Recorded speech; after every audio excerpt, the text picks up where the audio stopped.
ukagwara tsvaga mari yebhazi uye kwarundeo tinokurapa mahara.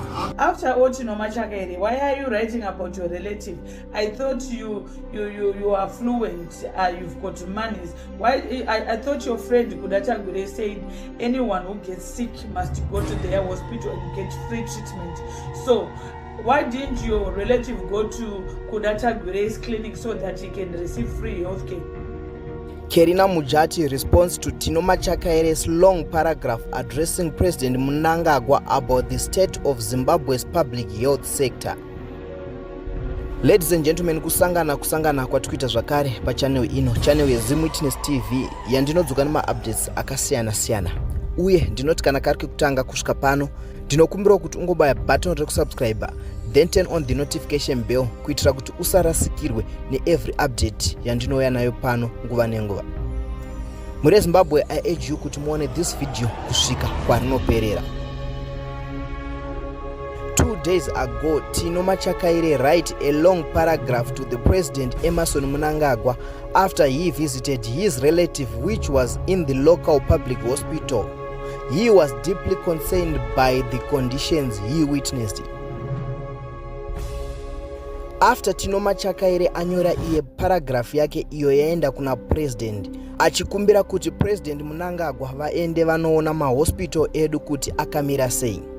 Sister NaKerina Mujati vakabva vapindura vakati, you are the one akusimbisa 2030 agenda.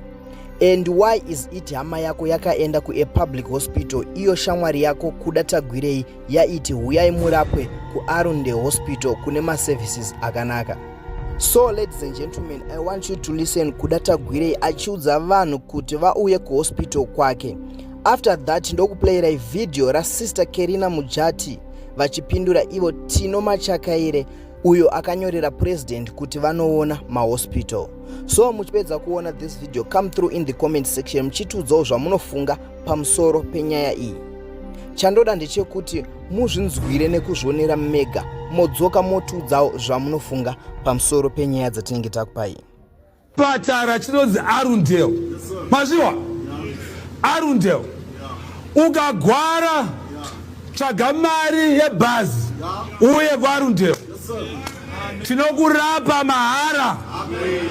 Hatitarisi kala yeskini yako, hatitarisi stature yako, hatitarisi kuti wabva kupi, tinokurapa mahara.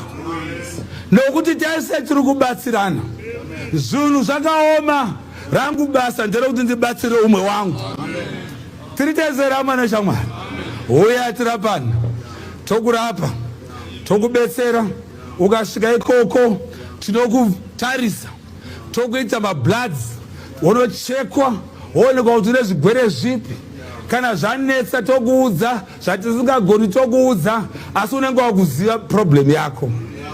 Endai munoudza munhu wese ari kwese kwamabva kuti huyai murapwe. Tiritezera mana shamwari. One of the topics which has been going on today is that of Tino Machakaire's long paragraph on social media whereby he appeared to be shocked about the state of our healthcare system in Zimbabwe. One can only wonder to say, is he ignorant or is he trying to play a victim, that his relative is a victim of the system? Your relative is not a victim of the system because you, Tino Machakaire, you are one of the looters who are denying every Zimbabwean the best possible quality of care they can get. You are the very person who is telling people, who is forcing people, who is forcing the youth to be rogue bandits, intimidating people who do not agree with Mnangagwa, and you are the same rogue bandit leading the youth who are violent to those who do not support ED 2030.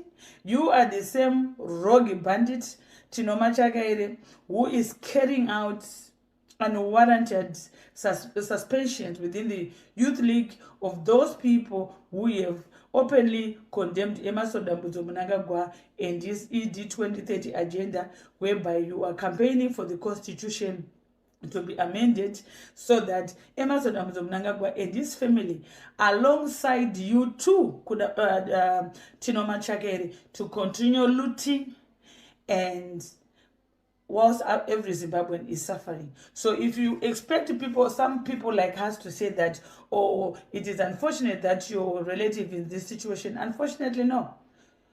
You are responsible of what your relative is going through.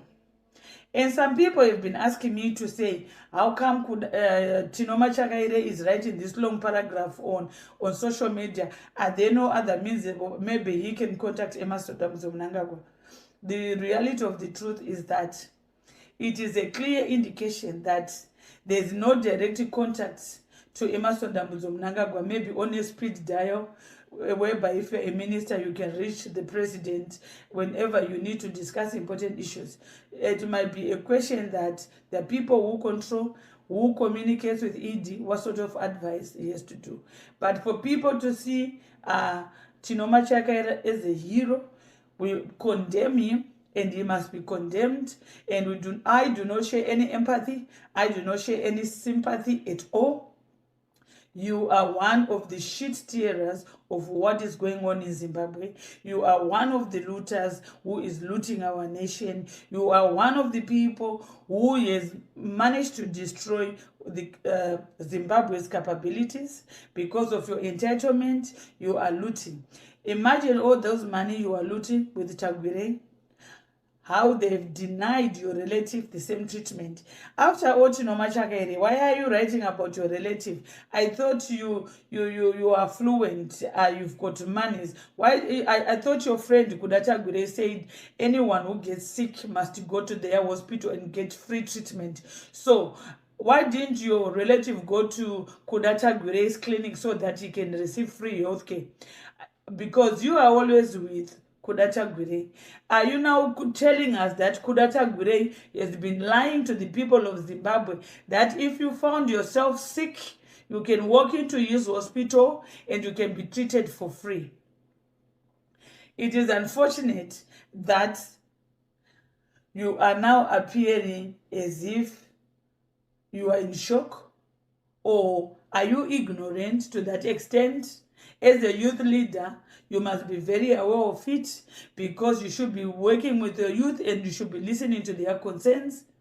But when everything is okay and when it's not affecting your relatives, you do not care because you think that it will never knock on your doorstep. So welcome to reality. And can you answer me that your friend Kuda Tagwirei has told Zimbabweans that anyone who finds themselves sick with no money, with nothing, they can be treated at his hospital? So why are you now telling us that the state of the hospitals is bad? Your relative is struggling to get everything. Their facilities are dysfunctional. Kuda Tagwirei can, I thought he says he can give free care to every Zimbabwean. So Tino Machakaire, kana zviri kwevamwe munoti hazvisvike kwenyu, nhasi zvasvika kwenyu. Kuchema kwevana vese veZimbabwe kwakusvikirei kumba kwenyu. Ko iwewo nemazimara uri kuba akawanda, wadi kutakura mai yako yaenda kunorapwa kune zvimwe nekuti hakuna. You have destroyed the health care. You have destroyed the education system. Muchivaka zvikoro zvenyu, muchivaka zvipatara zvenyu, and the rest of the people of Zimbabweans are suffering. So welcome to reality. And I even hear people saying, condemning you, to say now you want to jump the ship. We don't want you to jump the ship. In Mkanya Chiwenga's team, we don't want you to Tino Machakaire. Stay there with the Shigananda. Because we saw some messages from Abigail Mupambi, whereby she was condemning you because Morishikananda message ED. We don't want you to jump ship. You must stay there, because if you jump ship, we are not going to tolerate you. We don't want dirty people like you. Tino Machakaire. Saka iwewe whether uchapinda mutrabo nekuti wazvinyora paFacebook nekuti vanhu vese vemuZimbabwe kana vachitaura kuti emasodambudzo Mnangagwa must go, imimi motorovesa vanhu, mototukirira vanhu, mototi vanhu ngavadzingwe mumusangano. Iwewe kana zvawanyora paFacebook zvichakurovesa kana zvichakudzingisa, tinongoti zvaiwana ngwarati, and we do not care, because every Zimbabwean has been talking about the healthcare system, that it is dysfunctional.